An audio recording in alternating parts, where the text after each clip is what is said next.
पता नहीं सही से पढ़ पाऊंगी या नहीं।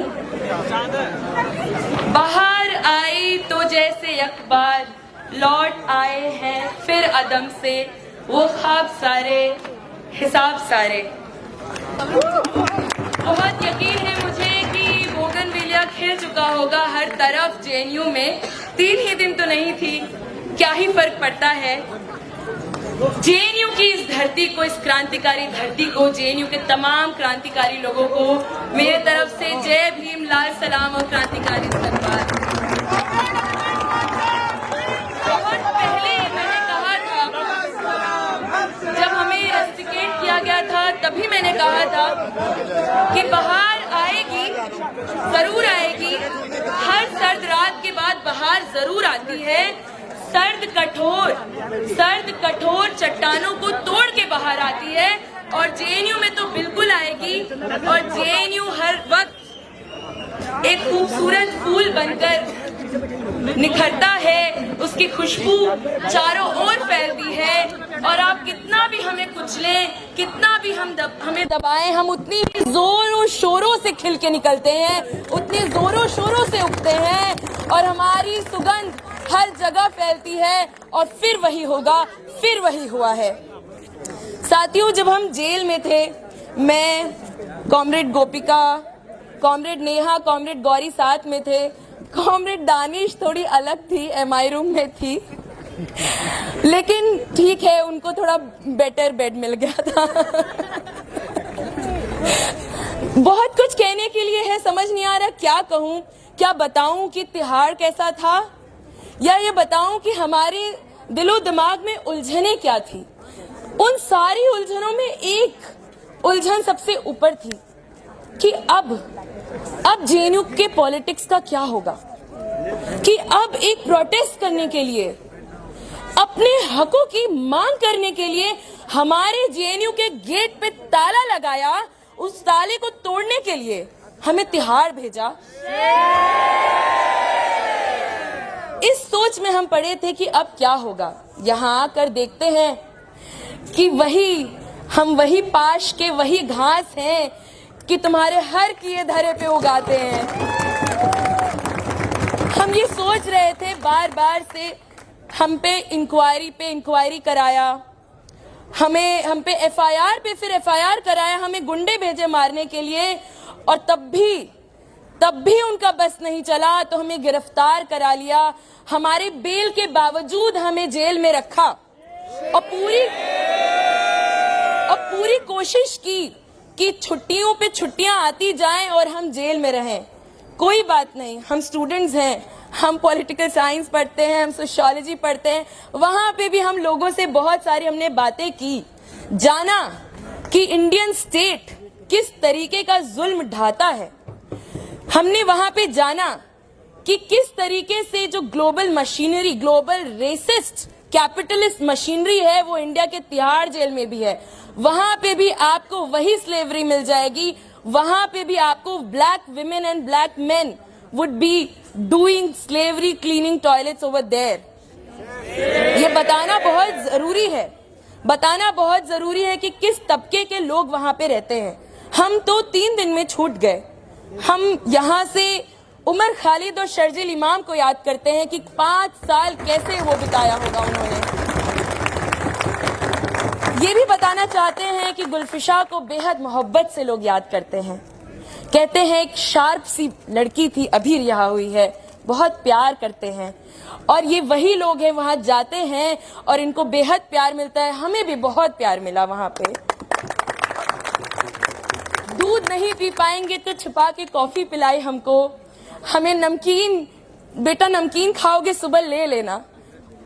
बहुत वहां से भी आके हमें लग रहा है कि हमें कितना प्यार मिला वहां, क्योंकि वो समझते हैं हमारी लड़ाई। वहां की महिलाएं हमारी लड़ाई समझती हैं। हमने वहां पे महिलाओं को देखा।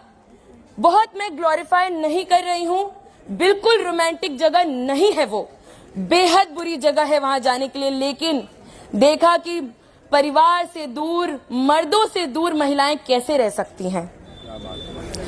हमें क्यों जेल भेजा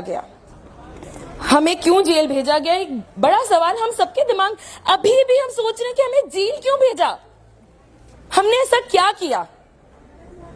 ये मार्च, ये जुलूस हर वक्त होते हैं, आखिर क्या वजह थी? ये वजह यही है कि अब हम यहां से इंडियन स्टेट की हिस्ट्री को ट्रेस कर सकते हैं कि लगातार हमारे फंडामेंटल राइट्स के डिग्रेडेशन का इतिहास रहा है।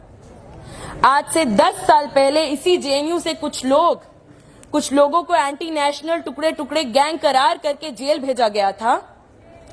अभी उन्हें उतनी भी मशक्कत, उन पे झूठे इल्जाम लगाने के लिए बहुत मेहनत किया, और आज हमने क्या मांगा? UGC regulations, UGC equity regulations, Rohit act, Ambedkar की फोटो तोड़ दी उन्होंने, और अंबेडकर की फोटो, और उस समय अगर आप वहां के वीडियोस देख रहे होंगे, उस समय स्टूडेंट्स की तरफ से कोई भी प्रोवोकेशन नहीं था। वो उनकी मानसिकता, उनकी जातिवादी, मनुवादी, ब्राह्मणवादी मानसिकता थी जिसके तहत उन्होंने वो फोटो तोड़ी। और बाहर आके सुनने में आया कि इंडियन स्टेट ने ये ऑर्डर्स दिए हैं कि वो वीडियो हर जगह से हट जाना चाहिए। ये डर अच्छा है, ये डर अच्छा लगा कि आप समझ जाइए कि हम सब के लिए ये नाकाबिले बर्दाश्त है कि जिस फर्द ने ये दरवाजे हमारे लिए खुलवाए हैं, आप पहले ताले लगाएंगे, फिर उनकी फोटो तोड़ेंगे। हम ये बर्दाश्त नहीं करेंगे और इससे भी बड़ा संघर्ष करेंगे। हमें जेल भेजा गया क्योंकि हम ये चाहते हैं कि जिन लोगों ने संघर्ष करके ये दरवाजे हमारे लिए खुलवाए, बाबा साहेब अम्बेडकर ने, सावित्रीबाई फूले ने, उनके संघर्षों को हम जाया नहीं जाने दें। हम उतना लड़ के हम यहाँ तक आए हैं आपके कहने पर, आपके सोच पर कि ये सब तो कुछ नहीं होता, ये सब तो विक्टिमहुड है। हम इनकी लड़ाई जाया नहीं होने देंगे। साथियों, एनईपी पे ये जो पूरा मूवमेंट 1 महीने से चल रहा था, एसएल के साथी जानते हैं कि आपके स्कूल से स्ट्राइक शुरू हुआ। ये बात करना जरूरी है कि एनईपी जैसे कानून, पॉलिसीज लाई जाती है जहां शिक्षा हम लोग के लिए है ही नहीं। आपको आपकी फंडामेंटल ड्यूटीज पढ़ाई जाएंगी कि आपको क्या क्या करना है। तो बेसिकली अगर हम एनईपी के खिलाफ नहीं लड़ते हैं तो आपको प्रिजनर्स होने के लिए तिहाड़ नहीं जाना होगा। पूरे देश में पूरा देश एक प्रिजन बन के रह जाएगा और ये यही चाहते हैं। ऐसे पॉलिसीज लाके हम पढ़े ना, हम सोचे समझे ना, हमें बस बताया जाए कि तुम्हारा कर्तव्य क्या है, तुम क्या कर सकते हो, क्या नहीं कर सकते, तुम्हारा धर्म ये है, वगैरह वगैरह। सिद्धांता के खिलाफ एक बहुत जरूरी लड़ाई चल रही थी। ये इनके लिए घातक थी।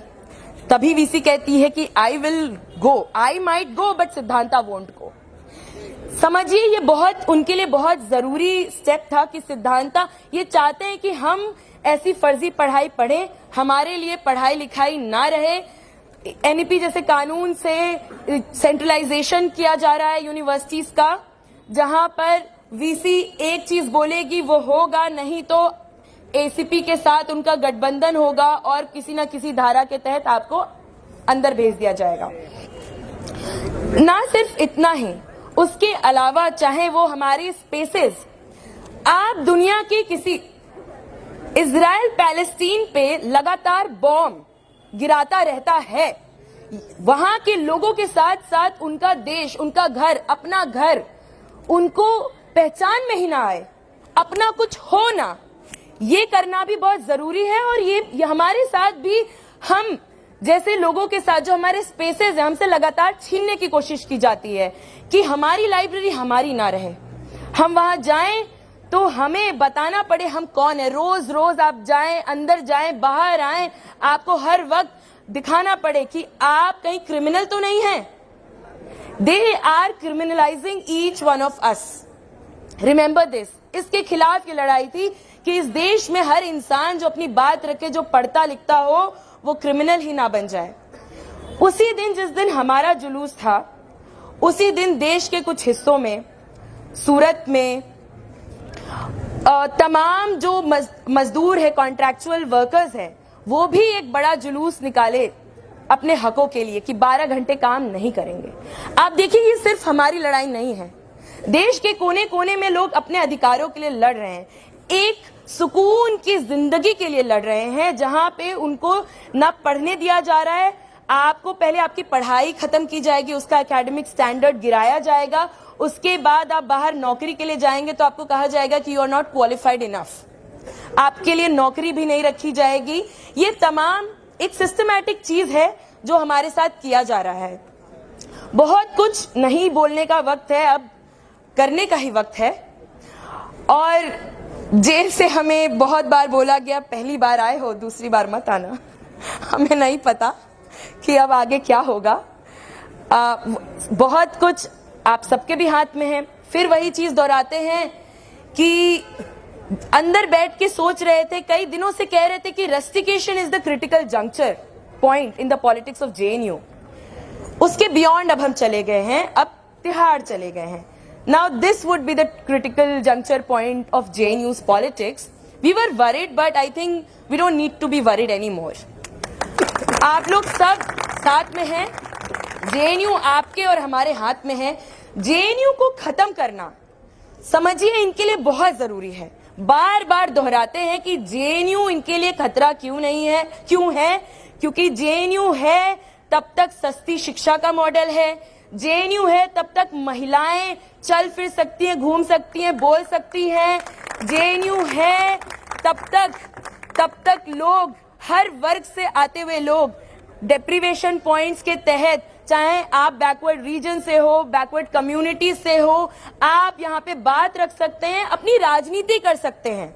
आपको सैकड़ों हजार पैसे नहीं चाहिए, आप बात रख सकते हैं अपनी, आपकी पॉलिटिक्स क्या है, आपकी सोच क्या है, वो जेएनयू वो आपका वो इम्तिहान लेता है। तो ये एक आइडियोलॉजिकल वॉरफेयर भी है हमारे ऊपर। जेएनयू का जंग सीधे दिल्ली में बैठे हुए लोग, जिनकी हमारी वीसी वर्शिप करती है, उसके खिलाफ है, या यूं कहें उनका जंग हमारे खिलाफ है। लगातार एक दशक से हम पे अटैक होते जा रहा है। तिहाड़ से ही शुरू हुआ था और वी आर श्योर अब तिहाड़ पे खत्म होगा। अब हम उनको बताएंगे कि आप हमें कितना भी डराइए, आप हमें कितना भी धमकाइए। आप दिल्ली पुलिस से लेके दिल्ली प्रिजन्स वहां गए तो हमें बताया गया ये दिल्ली पुलिस नहीं है, ये दिल्ली प्रिजन्स है, अंतर है। आप दिल्ली पुलिस से, दिल्ली प्रिजन से, कहीं से भी हमको डरवाइए, हमको डर नहीं लगता आपसे। आप और हमारा डर खत्म करते जाते हैं, उसके लिए आपको शुक्रिया, बहुत शुक्रिया। हमारे साथी भी आपसे नहीं डरते, हम भी आपसे नहीं डरते, इस देश के लोग भी आपसे नहीं डरते। लगातार आंदोलन चलते जा रहा है पूरे देश भर में। हम लोग, जेएनयू के लोग को भी अब ये जानना चाहिए कि आप अकेले नहीं हैं, जेएनयू अकेला नहीं है, पूरा देश लड़ रहा है अपने अपने अधिकारों के लिए। हम सब एक साथ आएंगे, हम सब लड़ेंगे और बाहर आएगी, सारे हिसाब खुलेंगे, सारे ख्वाब पूरे होंगे। और जेएनयू एक ख्वाब है, हम सबका ख्वाब है और हम इसको किसी के हाथों कत्ल नहीं होने देंगे। इसी के साथ मैं अपनी बात रखती हूँ। शुक्रिया, बहुत शुक्रिया। इनकलाब जिंदाबाद, क्रांतिकारी इस्तकबाल, जय भीम, लाल सलाम।